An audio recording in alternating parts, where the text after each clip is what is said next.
Hey, this is Joe from Citrus County Porch Life, bringing you the AA Word of the Day for March 25th, 2025. And it is a Tuesday, and the word for the day is a full and thankful heart. I try hard to hold fast to the truth, and that a full and thankful heart cannot entertain great deceits.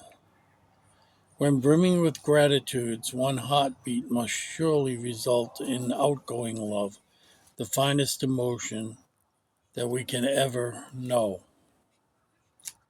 And that is from the great book, as Bill sees it, page 37. I believe that we alcoholics are fortunate in that we are constantly reminded of the need to be grateful and of how important gratitude is in our sobriety. I am truly grateful for the sobriety God has given me through AA programs, and I am glad I can give back what was given to me freely. I am grateful not only for the sobriety, but the quality of my life sobriety has brought. God has been gracious enough to give me sober days and a life blessed with peace and contentment, as well as the ability to give and receive love, and the opportunity to serve others in our fellowship, my family, and my community. For all of this, I have a full and thankful heart.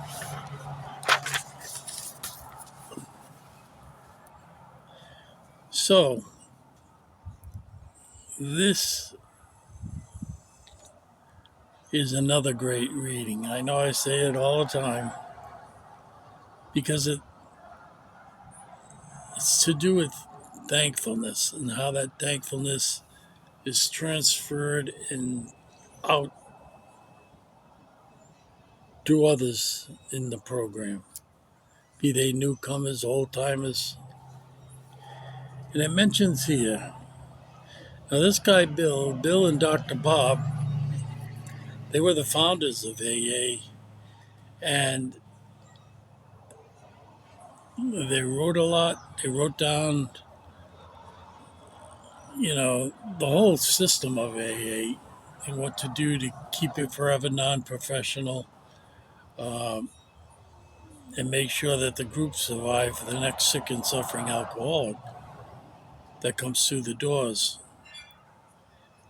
And they talk about conceits. And that can be a tricky word because it was used in around Shakespeare's time, I guess. But the definition given in the dictionary online, the Google Dictionary, is excessive pride in oneself. So what Bill is saying that is if you really have a full and thankful heart, you are not going to be conceited because a free gift was given to you. God was gracious, and notice gracious, the derivation is grace, that's free and unmerited. And if you are really thankful, you're not puffing yourself up. And you are just a conduit. It's come to you and you pass it along. Come to me, I pass it along. I try in whatever way I'm able to share what I've learned so that it might help other sick and suffering alcoholics. And that's why I do these shows, because it's tough for me to get around to meetings. I had a fall, it was yesterday. I just turned around and my left leg gave out. So I know I'm doing the right thing, concentrating what I can do well in this video, or attempt to do well. And Bill mentions here, gratitude kind of begets outgoing love. When your heart is filled with gratitude, you want to share and share what was so freely given to you.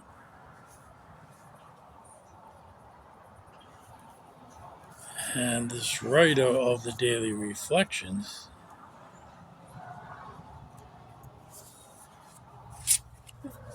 we're constantly reminded of the need to be grateful. I kind of resented that uh, in the beginning because they had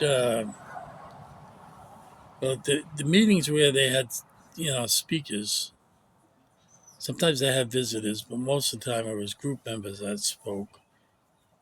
And somewhere it was really extemporaneous. They just anyone want to speak. We don't have a speaker today. They raise their hand. So they look at the sheet, and it gave all topics: sobriety, gratitude. It always seemed that gratitude was one of the most popular of the topics.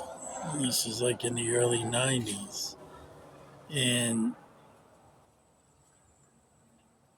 I kept thinking, well, okay, but wouldn't you want to be finished with the program and then be thankful rather than being having too much gratitude early on, as if you would ever really finish the program?